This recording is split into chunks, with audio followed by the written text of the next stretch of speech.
kids know that they love it, and they know that they find their voice and they get a chance to tell their story, and people are listening to them. I know when I walk into a classroom, kids cheer and go, "Oh, the Peace Lady is here." That's what they call me. Dr. Helen Morelli is helping to teach teachers at school number 5. Restorative practices is basically a philosophy that puts relationships with others at the center of learning. So who can tell me what a talking piece is used for? They use a circle format to tell their story.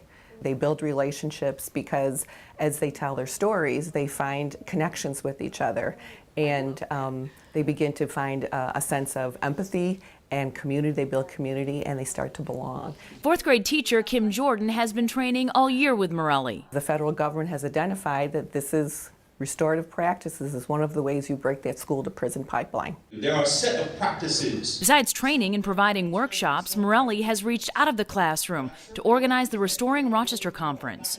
Teachers, administrators, and community leaders are invited. What our boys of color, our Black and Latino boys do not need is We invited keynote speakers who've done a lot of research in terms of how restorative practices working in our inner cities to improve Black boys as well as Black girls, their lives, and making them a part of a community. Whatever issues they have at home and they come here very angry, what we often do is kind of process those feelings. You know, grandma passed away, or mom hasn't been home for a couple of days and they've been, taking care of their siblings and they didn't have time to do their homework. So when the teacher's coming at them and saying, "Why didn't you do your homework once again?"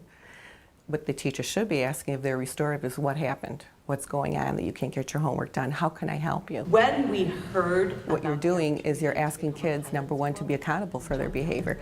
What did you do to hurt other people? And how did you make people feel? And how do you think they felt? And how do you want to fix it? So it teaches kids to look at good behavior. It teaches kids to look at what is inappropriate behavior. And then the kids have to come up with a way to fix it. I also have a connection with you because human beings are much more happier, much more cooperative, more productive, and willing to make positive behavioral change if you do things with them instead of for them or to them.